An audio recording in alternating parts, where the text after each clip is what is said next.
Jeudi 9 décembre 2021, 13 h. Bonjour et bienvenue sur la chaîne qui rassemble.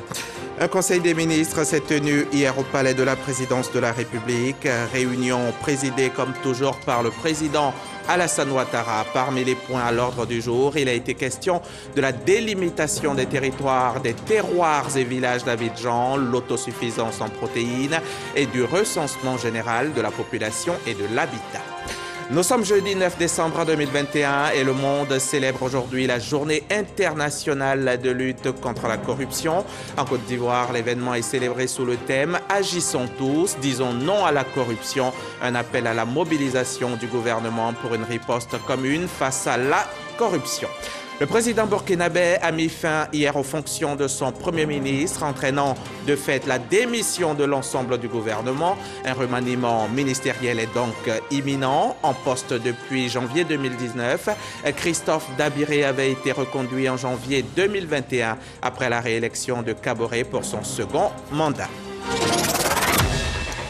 Hier, c'était jour de conseil des ministres. Le chef de l'État a présidé la réunion qui a porté sur plusieurs points. Ce sont entre autres les violences liées au congé scolaire anticipé par la seule volonté des élèves, le RGPH 2021 et la délimitation des villages et terroirs du district d'Abidjan.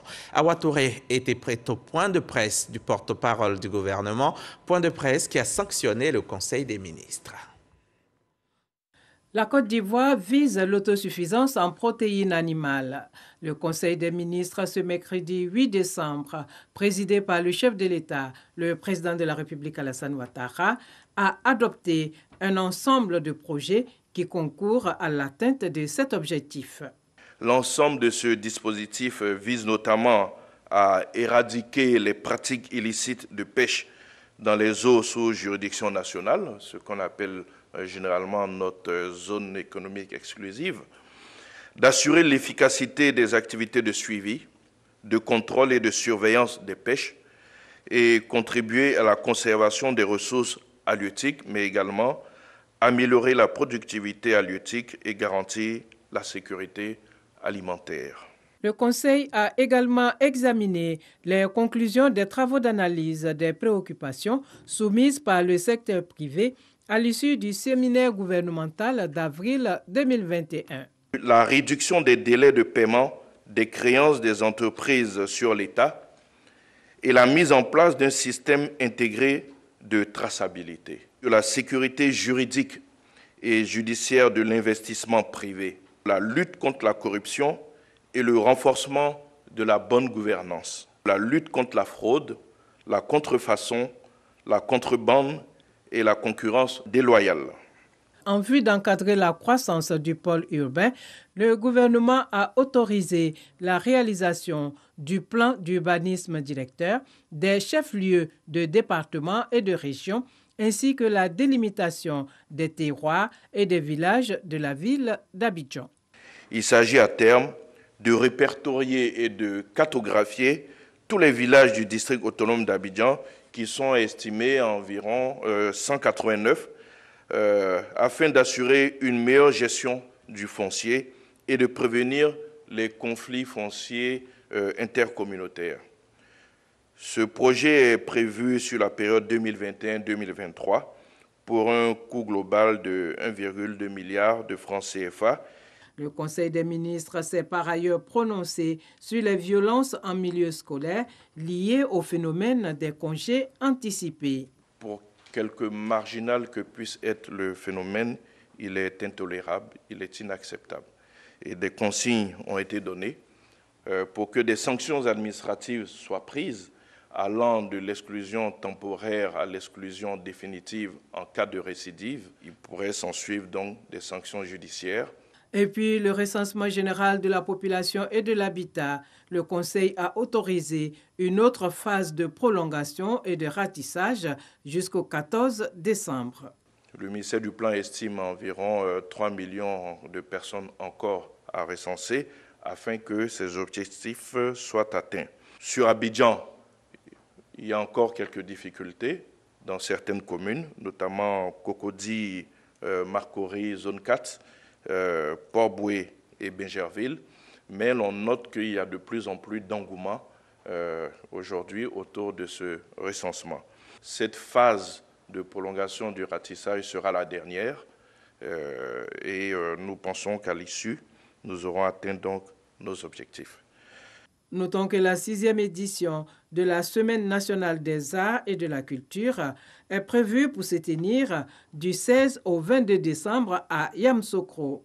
Pays invités, le Burkina Faso, le Mali, la Guinée et le Maroc. Ce conseil s'est donc tenu hier mercredi.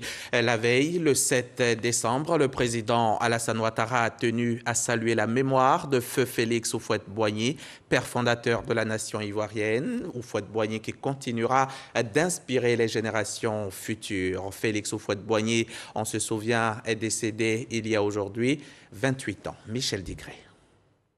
Le 7 décembre 1993, Félix Houphouët-Boigny décède à Yamoussoukro à l'âge de 88 ans. À la faveur du 28e anniversaire de sa mort, le président Alassane Ouattara, dans un tweet, salue la mémoire de Félix Houphouët-Boigny, père fondateur de la nation ivoirienne, qui demeure un modèle pour la Côte d'Ivoire et l'Afrique. Fin de citation. Le général Abdoulaye Coulibaly, ex-pilote de Félix Houphouët-Boigny, revient sur cette douloureuse journée du 7 décembre 1993. À notre grande surprise, à la prise d'armes au plateau, le président, le Premier ministre à l'époque, donc Alassane Ouattara, a passé les troupes en revue et nous a demandé d'aller à Yamoussoukro avec lui. Et moi, c'est à l'arrivée à Yamoussoukro que je me suis rendu compte que le président était décédé le matin. Moi, je ne savais pas. Heureusement, puisque je ne sais pas comment j'aurais pu faire le vol avec lui si j'avais été prévenu avant. J'avoue que pendant au moins 2 ou 3 heures, il s'est passé beaucoup de choses dans ma tête, des souvenirs. J'ai quand même pu faire le vol retour avec le président Ouattara. Je crois que ça a été également la fin de ma carrière aéronautique. Fin d'une carrière aéronautique bien remplie auprès de Félix Houphouët-Boigny, passionné de sport mais surtout de boxe. Seya Robinson raconte comment sa carrière décolle après sa rencontre avec Houphouët. En 1973, j'ai gagné un Italien, Riga, il s'appelle Riga, au chaos. C'est ainsi que le grand supporter de la boxe, Félix Houphouët-Boigny, m'a invité à son bureau. Quand je suis parti, il m'a félicité. Voilà, c'est comme ça que ça a commencé. Quand Kassikre boxait au Zaïre, en 1974, contre Foreman, il m'a déplacé pour aller regarder ce combat au Zaïre. Ici où je suis, c'est lui qui m'a aidé à payer la maison. L'ancien directeur des plantations d'Houphouët témoigne également de sa générosité. Il me dit, Sissoko, voilà, je veux faire des grandes plantations, mais je veux faire du social. Je n'ai pas besoin d'argent. Si c'est l'argent, je vais dégager un coin à Abidjan, je vais mettre des villas et puis je vais avoir l'argent. Mais je vais faire du social, c'est pour vous tous. Un jour viendra, vous allez être actionnaire avec mes enfants sur ces plantations-là. Donc, la forêt est là, les machines sont là, faites-moi savoir ce que vous savez faire. Voilà comment je me suis donné moi aussi tous ces manguiers que tu vois là, 300 hectares manguiers, 300 hectares avocatiers. À chacun son héritage, le général Coulibaly garde le sien avec soin. Alors ce fauteuil est celui qui était dans l'avion présidentiel en 1993.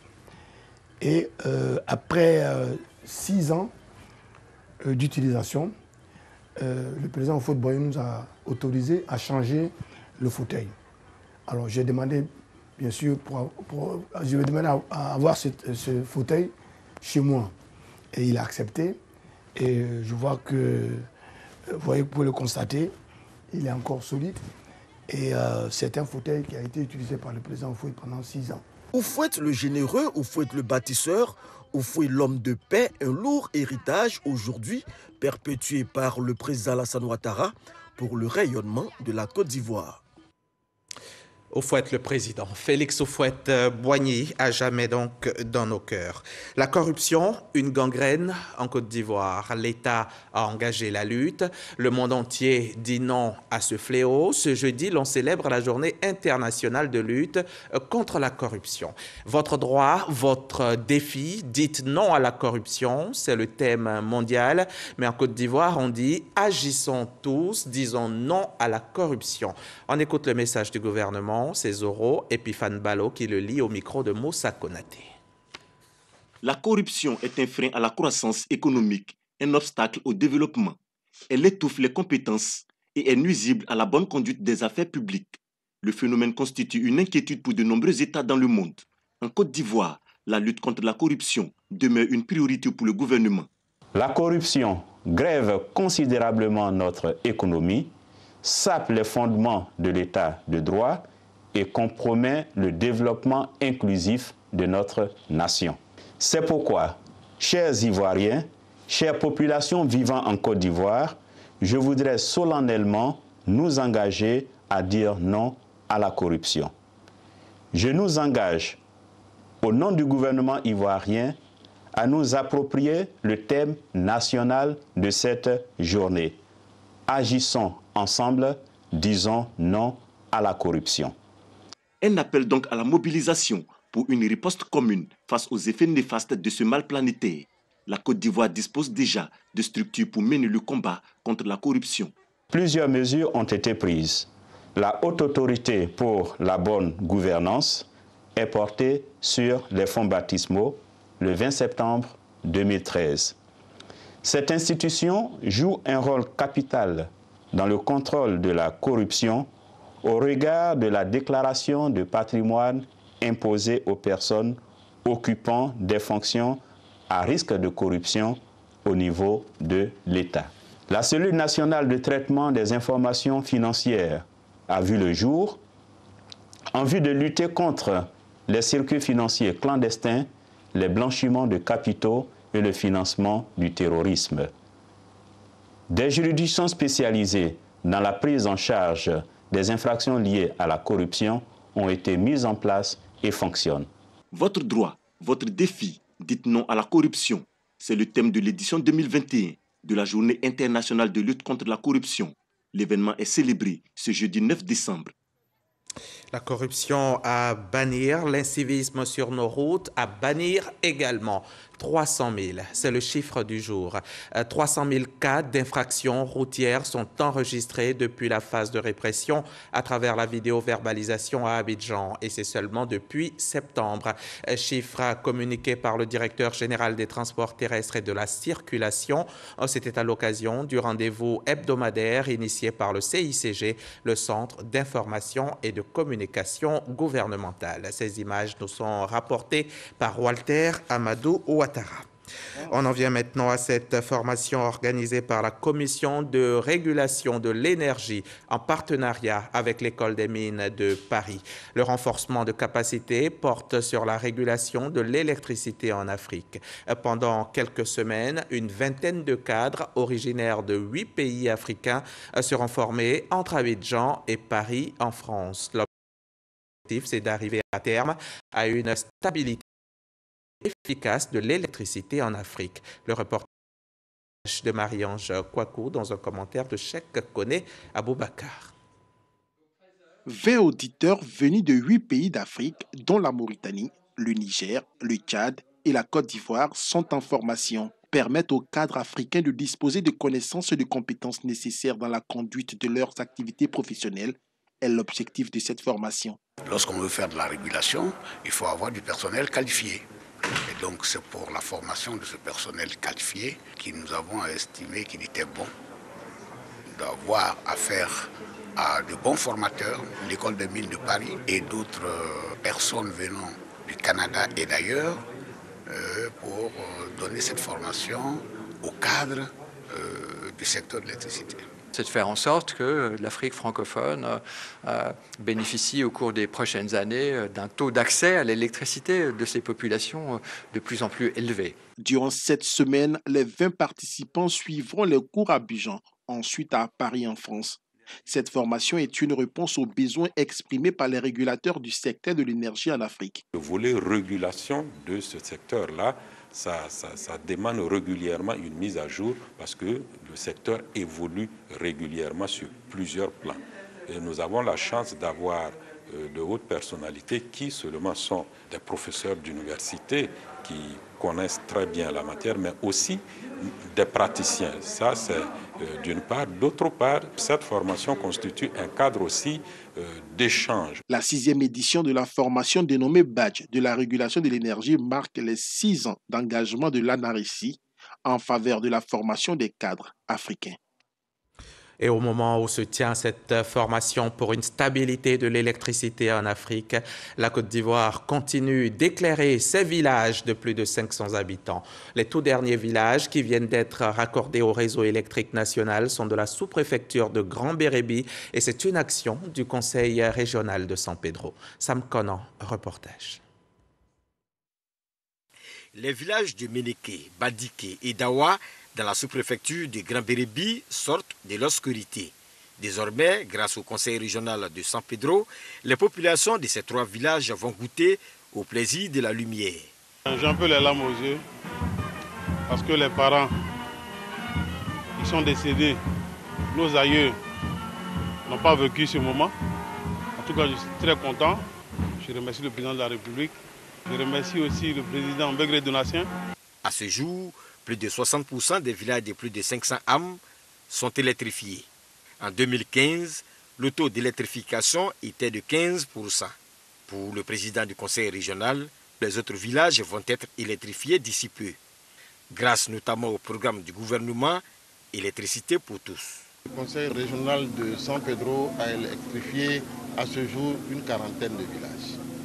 Beaucoup de ces villages sont restés dans l'obscurité depuis plus de 30 ans. Aujourd'hui, une nouvelle vie commence pour eux. Et cette nouvelle vie apporte effectivement le bien-être. Mais pour l'heure, il est important de signaler l'important appui de l'État central. Je me joins aux populations pour dire merci au chef de l'État, son Excellence le Président Alassane Ouattara, pour l'appui sans cesse qu'il apporte dans la vision effectivement d'électrifier un maximum de villages dans la région de San Pedro.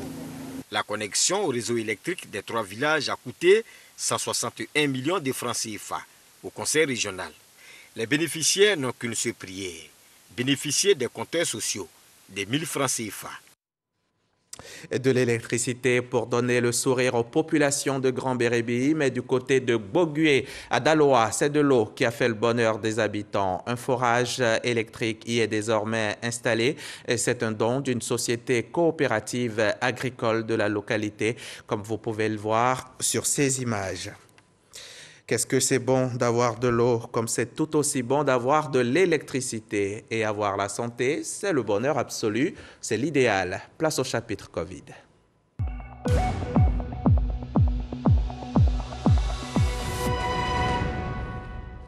Le monde compte à ce jour 268 millions de malades de Covid depuis le début de la pandémie. 5,28 millions de personnes en sont mortes et elle n'a pas l'air de vouloir finir cette pandémie. Ici en Côte d'Ivoire, rien qu'hier, 13 nouvelles contaminations ont été enregistrées, ce qui porte aujourd'hui à 61 857 le nombre de cas confirmés depuis mars 2020 et on déplore jusqu'à 706 décès. Si vous avez plus de 18 ans, allez vous faire vacciner. Jusque-là, c'est gratuit et ça vous aidera à vous protéger du virus. C'est une recommandation du ministère de la Santé, de l'Hygiène publique et de la couverture maladie universelle. Et heureusement, un éclairci dans ce tableau noir part de malades et de morts. En Afrique du Sud, l'omniprésence du variant Omicron permet d'observer son comportement sur les personnes infectées. Netcare, l'un des plus grands groupes de santé privés du pays avec une cinquantaine d'hôpitaux, a publié un communiqué pour faire part de ses premières constatations avec un recul de 3 semaines. Le groupe hospitalier livre des informations encourageantes. Aujourd'hui, Omicron est responsable d'une hausse exponentielle des nouveaux cas. Sa vitesse de propagation est inédite, mais il s'agirait d'une forme beaucoup moins grave du coronavirus COVID-19. Attention, se battre contre Covid ne signifie pas de baisser la garde face aux autres pathologies. Le diabète, par exemple, est tout aussi mortel. Il faut l'éviter à tout prix et le sport est un bon moyen pour y arriver. La lutte contre le diabète, le Lions Club International en fait presque une affaire personnelle. Il vient d'initier une randonnée pédestre du sport pour piétiner et tuer le mal. Eugène Atoubé. Une randonnée pédestre dans la forêt du Banco, c'est la contribution du Lions Club Abidjan-Perle à la lutte contre le diabète. À petite foulée, des hommes, des femmes, des enfants et des non-voyants arpentent les pistes aménagées dans cette forêt sur des accents de découverte. Du plaisir aussi à parcourir un aller-retour 10 km. Beaucoup de bonheur aussi à savourer l'air pur et frais de cette aire protégée, poumon écologique de la ville d'Abidjan. La randonnée pédestre est ponctuée de mouvements gymniques et de zumba, une danse sportive sous la supervision de coach. Quelques instants plus tôt, durant la marche, d'autres randonneurs en VTT sur le même parcours étaient à leur côté dans une ambiance gaie et conviviale. Nous avons été associés à cet événement pour dire non aux maladies chroniques de façon générale et pour lancer le message dans ce sens que à travers une activité sportive régulière, à travers un équilibre alimentaire, on arrive à lutter contre toutes ces maladies chroniques. Nous exhortons toute la population ivoirienne à se faire dépister contre le diabète et à mener une hygiène de vie saine. Une bonne humeur collective. Les randonneurs s'accordent sur la nécessité de faire du sport pour prévenir le diabète. Nous participons à cette randonnée-là pour apporter notre pierre à l'action que mène le Lions Club contre le diabète. Nous invitons tout le monde à nous rejoindre pour brouter hors de nos familles cette maladie pour que le zéro diabète soit une réalité. Chaque année, à la date du 14 novembre, le Lions Club, partenaire de l'EIPR, Office ivoirien des parcs et réserves, organise une randonnée pédestre dans la forêt du Banco. À la clé, une conférence sur le diabète animée cette année par Dr Akatouba. Une action en valeur de sensibilisation qui marque aussi l'engagement de ce club service dans la lutte contre le diabète. Le Lions Club œuvre au plan international pour 5 causes majeures: la vue, l'environnement, la lutte contre la faim, la lutte contre le cancer des enfants et la lutte contre le diabète, maladie chronique qui cause de nombreux désagréments dans la société. Contre le diabète, il faut se bouger. Vivre en bonne santé, c'est bien vieillir. Et c'est justement ce à quoi s'attelle la Fondation internationale Bien vieillir en Afrique. L'instance soutient les personnes du 3e âge, notamment les plus vulnérables. Ce week-end, elle a organisé une collecte de fonds doublée d'une vente aux enchères de tableaux dont les bénéfices seront reversés aux personnes âgées. Les précisions d'Ami Sangaré et Patricia Oumouetia. La Fondation internationale Bien vieillir en Afrique peut compter sur ses activités de collecte de fonds pour soutenir les personnes du 3e âge. Au cours de la soirée, une vente aux enchères de tableaux a donné la possibilité aux invités d'interréagir pour soutenir les personnes âgées. L'initiative de pouvoir, par des repas chauds, on nous a expliqué qu'il y a déjà des repas qui sont donnés dans les quartiers précaires et il y a un programme de prise en charge qui essaye de combiner l'initiative du privé, donc une initiative Profit, avec aussi des actions charitables en faveur des personnes plus vulnérables. Je crois que cela, c'est une bonne chose. Si nous voulons bien vieillir en Afrique et particulièrement en Côte d'Ivoire, et aussi tenir compte de son corps.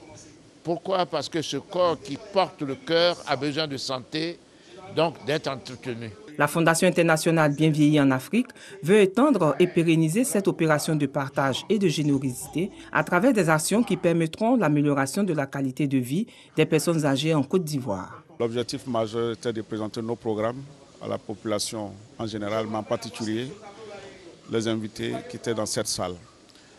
Recueillir des fonds, mais aussi les inviter à s'inscrire comme bénévoles, mais aussi comme membres actifs pour pérenniser les actions de la Fondation. La Fondation internationale Bien vieillir en Afrique a été créée le 18 juin 2019 à l'initiative du Fonds international pour le développement de la retraite active, FIDRA. Plusieurs projets sont en cours, notamment l'Assiette du Cœur et la Villa Mangrove Senior, qui est une maison de repos et de loisirs. C'était un reportage de Patricia Omo-Etia. Les temps ont changé.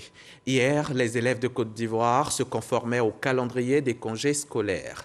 Aujourd'hui, on assiste à autre chose. Les élèves, nouvelle génération, définissent eux-mêmes leur jour de congé. Ils les veulent avant l'heure, ils l'exigent et ils cassent pour avoir gain de cause.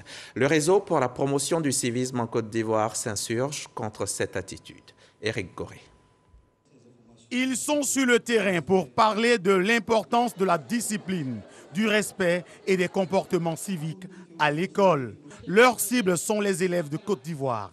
À travers cette campagne de sensibilisation, les membres du réseau du civisme en Côte d'Ivoire, REPSI, avec à leur tête l'honorable Koné Boubacar, entendent faire prendre conscience aux élèves avec pour objectif de les détourner du phénomène des congés anticipés et de leur dire le bien fondé de terminer le programme scolaire pour leur épanouissement plus tard dans la vie professionnelle. Le civisme, c'est le respect des règles et des lois, des conditions qu'une nation, une association s'est posée elle-même. Il est dit un certain nombre d'heures pour aller au cours, pour qu'on soit compétitif sur le plan international, national. Mais on ne respecte pas ces heures de cours.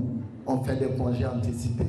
Cette campagne de sensibilisation va toucher plusieurs établissements scolaires à Abidjan et à l'intérieur du pays.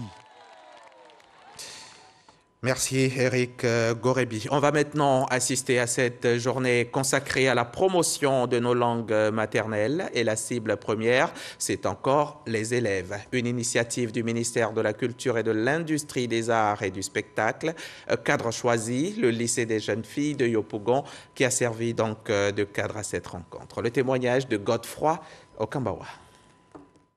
Selon l'UNESCO, plus de 50% des quelques 7000 langues parlées dans le monde sont menacées d'extinction. En Côte d'Ivoire, une dizaine sont en voie de disparaître. D'autres ont déjà disparu du patrimoine linguistique national. Face à cette situation, des initiatives sont prises pour la valorisation de nos langues maternelles. C'est le cas ici au lycée des jeunes filles de Yopougon. Parler sa langue maternelle, c'est très important parce que tu peux te retrouver dans une situation, dans un pays ou dans un village où tout le monde est baoulé. Toi, tu parles seulement le français.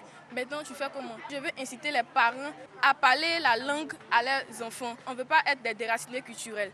Nous voulons parler notre langue. Donc, nos mamans, nos papas ont qu'à nous aider à parler nos langues maternelles. Il a été prouvé que la langue maternelle est importante dans l'acquisition du savoir et que même il a été aussi démontré que ceux qui commencent déjà à parler leur langue maternelle sont beaucoup plus brillants que ceux qui ne le font pas. L'initiative est du ministère de la Culture et de l'Industrie des Arts et du Spectacle à travers sa direction régionale d'Abidjan. Elle vise à pérenniser nos langues, mais surtout laisser un héritage culturel à la nouvelle génération. Il s'agit pour nous de susciter un intérêt pour les langues maternelles au niveau de nos élèves, de nos enfants. Faire en sorte que ces élèves s'approprient la langue maternelle en marche des langues étrangères. Faire en sorte que la direction régionale sensibilise non seulement les élèves, mais aussi les parents pour que, n'est-ce pas, nos élèves et nos enfants comprennent l'importance de la langue maternelle dans notre vie sociale, notre vie de tous les jours. Notre système éducatif est riche dans sa diversité. Et ce système éducatif prévoit que nos élèves puissent s'approprier nos langues, les langues maternelles. Le rôle du ministère de la Culture et de l'Industrie des Arts et du Spectacle, c'est justement d'encourager l'école afin que nos élèves n'aient plus de complexe quand ils s'expriment dans leur langue maternelle. Selon les initiateurs de ces échanges qui ont mené la réflexion autour du thème « Ma langue maternelle, ma culture », Il faut raviver l'amour de la langue maternelle et motiver les apprenants à la pratique régulière de nos langues. Depuis le 6 décembre, les populations de Dabou, de Bonoa, d'Aoukro, Béoumi et Toumaudi sont sous l'arbre à palabres. Ils sont sous le baobab. Sous le baobab, c'est un concept de dialogue intercommunautaire, un projet de l'Union africaine dans le cadre de ses efforts pour la paix en Côte d'Ivoire. L'instance le fait en partenariat avec Aube Nouvelle. Les précisions de Serge Pacom Didi et Issa Chonoyeo à suivre dans nos prochains journaux.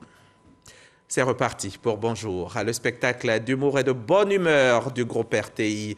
Cette année, il se tiendra le 25 décembre au Palais de la Culture de Trècheville. 25 décembre 2021, c'est donc la date à retenir pour Bonjour 2022. Bonjour 2022, le comédie show produit et diffusé par le groupe RTI est à sa 15e édition. Des grands moments de fou rire et des innovations attendent le public de Côte d'Ivoire et de la diaspora. Il y aura 3 web humoristes cette année qui vont chercher à défier les autres. Et on verra sur scène ce que ça va donner. Partenaires, annonceurs, c'est votre event. Prenez votre place. Dans la dynamique actuelle de réconciliation nationale, 8 des meilleurs humoristes ivoiriens du moment, 3 web humoristes et 2 nouveaux talents détectés lors du casting seront en attraction. Si je suis là, c'est quelque part parce qu'il y a un petit truc qui intéresse les gens. Du coup, je vais jouer sur ça et puis je vais essayer de donner le meilleur de moi. Bonjour, c'est un peu comme, je dirais, la Ligue des champions. Hein. Voilà, tu as beau jouer partout, tu n'es pas passé à Bonjour, c'est qu'il ne fait pas encore jour. Après l'étape d'Abidjan du samedi 25 décembre 2021, Bonjour 2022 se déportera à partir du 8 janvier à Yamoussoukro. Puis ce sera autour de Jacquesville, Grand Bassam, Korogo et Bouaké jusqu'en février. La dernière étape sera pour Paris le 19 mars 2022. Spectacle à ne pas rater du tout. Un reportage de Yannick Efoumi et Godefroy au Camp Bawa. On s'en va au Burkina. Sur place là-bas, le président Roch-Marc Christian Kaboré a mis fin hier aux fonctions de son premier ministre Christophe Marie-Joseph Dabiré, auteur d'une lettre de démission entraînant automatiquement celle de l'ensemble du gouvernement. En poste depuis janvier 2019, Christophe Dabiré avait été reconduit en janvier 2021 après la réélection de Kaboré pour son second mandat. C'était après l'attaque terroriste d'Inata qui avait fait 53 morts, dont 49 gendarmes, le 14 novembre dernier, ce qui avait suscité des manifestations d'ampleur contre la gestion sécuritaire des autorités, puis cette promesse donc de la part du président Kaboré d'un prochain remaniement ministériel. Moi, je vous parle de mon prochain journal. C'est demain, vendredi, et c'est à 13h.